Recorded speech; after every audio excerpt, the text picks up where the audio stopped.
Maintenant, on va ajouter notre objet qui va venir détruire la route. Il va passer en dessous. Je vais créer un tube. Je fais tabulation tube. Je vais l'orienter sur l'axe Z. Je coche End cap. Le radius, je vais le passer à 0.1. Radius Y à 0.1. Le radius scale, je vais le passer à 2. Et ici, je vais tirer un lien. Je fais tabulation transform. Et c'est au niveau de ce transform qu'on va créer notre animation. Alors là, j'ai sélectionné transform, je suis bien en state transform. Si je ne suis pas en state transform, j'appuie sur Enter. Je vais venir le reculer et le descendre un petit peu. En faisant espace 4, je passe en vue de profil. On est bien positionné, on va peut-être un petit peu plus bas, parce qu'il va passer, il va vraiment soulever toute la route. Ensuite, en ayant sélectionné le transform, je fais Alt, clic gauche pour créer une keyframe, donc il m'a ajouté une keyframe ici. Je vais passer sur la frame 48. Je vais avancer juste après là, et pareil, Alt, clic gauche pour créer une keyframe. Je fais espace 1, je repasse en perspective. Je reviens au début, on a bien notre animation. Alors un petit détail, ici, en cliquant ici, j'affiche les Global Animation Options. On voit que je suis à 24 fps. Ma première frame est 1 et la fin est à 120. Donc c'est ce qu'on retrouve ici dans le viewport. Le reste, on verra plus tard. Pour l'instant, on n'en a pas besoin. Si je fais play, on a notre animation. Alors si je coche ce bouton si j'active ce bouton qui est activé, là je le désactive, Houdini va jouer vraiment le plus vite possible. Si je l'active, Houdini va essayer de rester à 24 fps, 24 images par seconde, mais c'est une vue du viewport, donc on n'a pas vraiment 24 fps. Pour avoir vraiment le résultat de 24 fps, il vaut mieux créer un flipbook, on verra plus tard, où là c'est calculé, et après l'affichage c'est vraiment que de la lecture, et on a vraiment les 24 fps. Alors, je vais le laisser activer. Je vais relier ici à cet input. Du coup, lorsque j'ai le curseur dessus, je vois marqué en bas collision géométrie. Donc notre collision géométrie vient se connecter ici. J'active là. Alors je fais en arrière, reset simulation. On voit ici en bleu du coup notre collider. Si je fais play, on voit que le pont tombe, mais le collider n'avance pas. Pour qu'il avance, en sélectionnant le RBD Bullet Solver, je vais dans collision. Et par défaut, j'ai une collision type animated. Alors il faut en réalité une collision de type deforming pour que le transform soit pris en compte. Donc je retourne en arrière, reset simulation. Et lorsque je fais play, voilà, notre collider va vraiment détruire toute la route. Une fois que c'est en bleu, que la ligne est bleue, c'est que la simulation a été calculée. Je mets vue du dessus. Voilà. On n'a pas beaucoup de morceaux, on n'a pas beaucoup de chunks, on en fera après plus tard, de plus en plus, au fur et à mesure qu'on fera des itérations. On commence toujours vraiment par du low poly, pas beaucoup de morceaux, pour voir ce que ça peut donner, et lors d'une deuxième itération, on va augmenter la qualité. Ensuite, on voit que toute la route tombe. Dès le début, elle tombe parce qu'au niveau du RBD configure, ici, du coup, j'ai tout mis à 1 directement. Donc je vais activer le bound, je vais mettre à 0. Et on va essayer de synchroniser en mettant ici, donc je suis sur la première frame, parce que j'ai déjà une keyframe qui est créée. Je vais me mettre ici. Et sur la frame 48, je vais être là-bas. Donc on va voir ce que ça donne.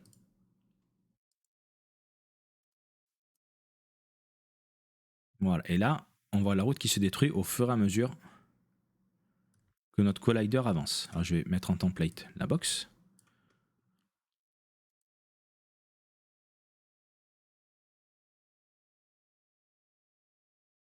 Voilà, si on fait play, normalement, une fois que c'est calculé, c'est pas trop mal. Alors, pour une autre itération, je vais ici mettre les constraints. Je vais connecter les constraints. Jusqu'à présent, les constraints n'étaient pas connectés. On fait toujours des itérations, on teste, on voit ce que ça donne. Je vais tout passer en 1, donc tout est active, et je vais voir au niveau juste avec les constraints ce que ça peut donner. Donc là, tout est actif. La box pour l'instant ne compte pas, je vais l'enlever. Et si je fais play, donc là ça tombe d'un coup et on voit vraiment le morceau de route qui est poussé dans son entièreté parce que justement il y a ces contraintes. Et les contraintes vont casser au fur et à mesure. Ça marche plutôt pas mal. Alors je vais réactiver le RBD configure, je vais réactiver à 0. Si je fais cette manipulation, c'est pour voir vraiment rapidement si les contraintes fonctionnent. Ça peut donner un indicateur.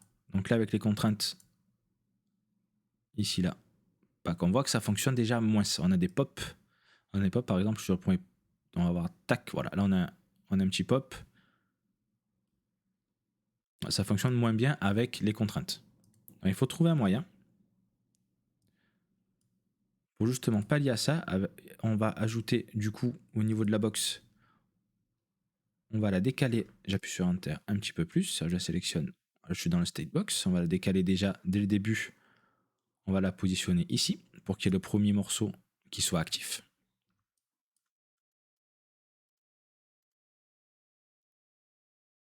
C'est déjà mieux. Voilà, je vais enlever le template. Oh, j'étais dans le state. J'ai fait échappe. Et maintenant, si je fais play, voilà, c'est déjà mieux. Il y a quelque chose qui est pas trop mal.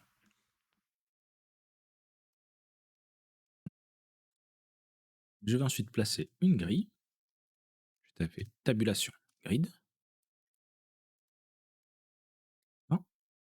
Je vais la descendre un petit peu. Je vais récupérer le premier output, je tire un lien, je fais tabulation merge.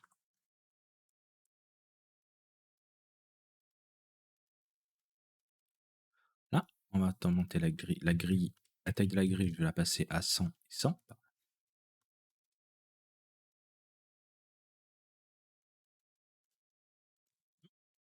Ce qui peut nous donner, faisant Shift W, alors je vais faire juste un play pour tester. Voilà, alors on voit bien les faces internes, donc c'est vraiment du high poly qui est sorti. Ce que je vais faire, c'est que ici, on a notre output à proxy géométrie, et ici on a des points. En réalité, une simulation, ce ne sont que des points, et sur ces points, on va venir coller notre géométrie. Pour ça, on a un node qui s'appelle Transform Pieces. Ici, la géométrie tout transforme. Alors, il a mal connecté. Normalement, il doit le connecter au niveau des points. Donc, je vais le connecter au niveau des points. Donc, ici, j'ai les points de ma géométrie. Alors, je vais créer juste un nul pour vous montrer. Voilà. Ici, chaque point va représenter le centre d'une pièce. C'est-à-dire que chaque pièce qui est paquée a un centroïde. Et c'est ce centroïde qui va être utilisé pour les rotations et les mouvements dans la simulation. Et sur ce point, on peut y mettre ce qu'on veut comme géométrie. Là, en l'occurrence, on va mettre la géométrie qui correspond à la simulation, à notre route qui est cassée.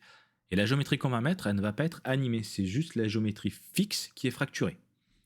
Alors si je récupère au niveau de notre fracture ici, notre géométrie qui est high poly cette fois-ci, qui n'est pas la low poly, je la connecte ici. S'il n'y a pas de souci au niveau de la simulation, au niveau des noms, au niveau des constraintes, que tout est bon, si je fais play, donc là j'ai bien affiché le transform pieces, si je fais play, on doit avoir notre destruction qui fonctionne bien. C'est une façon de faire pour justement, au niveau de la simulation, calculer le low poly, le proxy, d'avoir que du low poly, et au final, récupérer les points de la simulation du low poly, et récupérer le high poly qu'on va connecter ici, et les copier-coller, les mettre sur les points. Et les transformations en rotation vont se faire au niveau des points. Et quand on va sauvegarder, ce qui permet que lorsqu'on va faire une sauvegarde, on va sauvegarder sur le disque dur en réalité que des points, pas chaque frame, chaque géométrie qui est déplacée, mais que des points. Et ensuite, par-dessus, on va venir coller juste cette géométrie.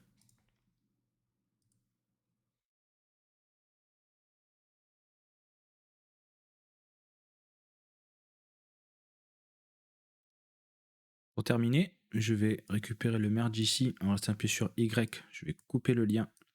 Je vais connecter celui-là. Alors, Shift R permet de faire passer les liens. C'est un petit raccourci pratique pour éviter que les câbles se croisent. Alors, donc j'ai ma grille. En faisant Shift W en ayant le curseur sur le viewport, j'affiche le wireframe. Et ici, alors la grille, je vais descendre un tout petit peu encore. Vraiment un poil. C'est pour avoir un petit aperçu. Voilà. Ici, là. Et je vais créer un flipbook. Alors, c'est de 1 à 120. Ok, je reste appuyé sur le petit bouton ici, et il y a Flipbook with new setting qui apparaît. Ici, $FRStat et $RFEnd, c'est du HScript. On verra plus tard quand on va avancer. Ça permet de dire la première frame et la dernière frame, tout simplement. Au niveau de la taille, je vais passer en 1080p. et je vais pouvoir faire Start. Et là, il va calculer le flipbook et on aura vraiment les 24 FPS. Il a calculé les 120 frames et là, on peut faire Play sur le flipbook et on a notre simulation.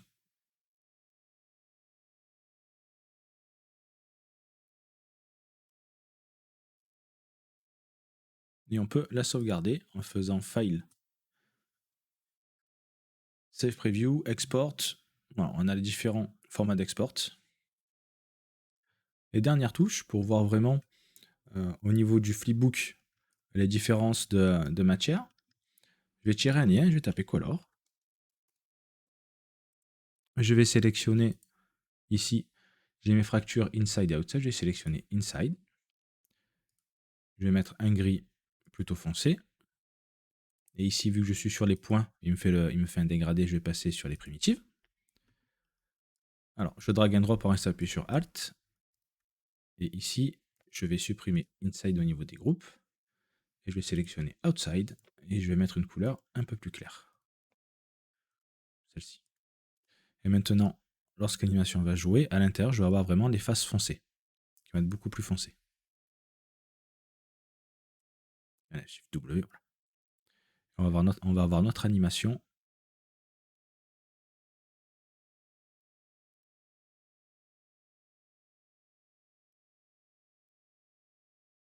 Après, on peut placer notre caméra comme on le souhaite, selon le shot qu'on doit réaliser. Voilà notre route qui se détruit.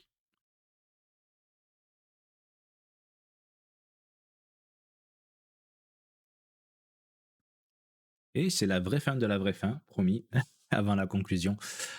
Du coup, on peut augmenter le nombre de pièces. Du coup, Houdini a une approche procédurale. Ici, au niveau du RBD Material Fracture, d'un Primary Fracture, ici, j'ai 5 points. Alors, je vais sélectionner là. Voilà.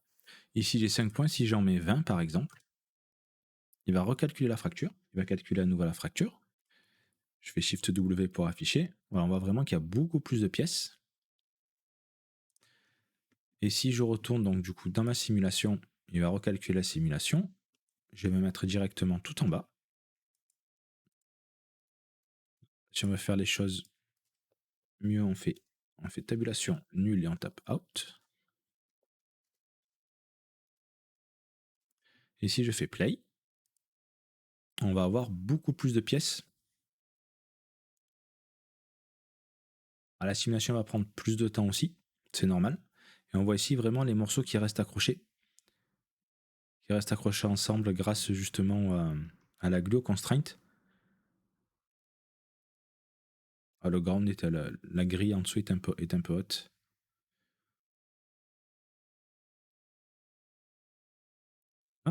Je vais décaler ça, faire un dernier flipbook.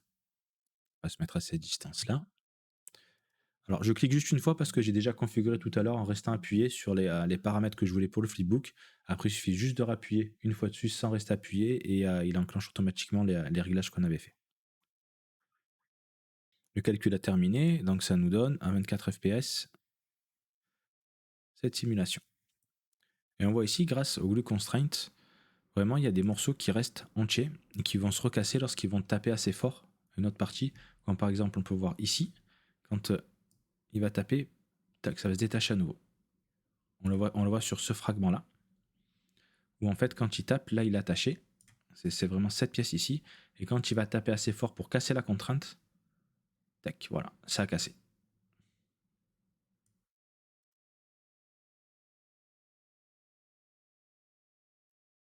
Et c'est la vraie fin de ce premier chapitre d'introduction à Houdini.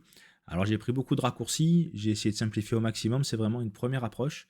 Dans la suite, je vais vraiment être très pointu sur le vocabulaire, par exemple face, primitive, les liens, les câbles, pas de câbles mais des liens. Voilà, tout ça va être mis en avant, un peu plus mis en avant. C'était vraiment pour se faire la main, pour des personnes qui n'ont jamais utilisé Houdini, de démystifier un peu tout ça. J'espère que ça vous a plu et je vous dis à bientôt pour la suite.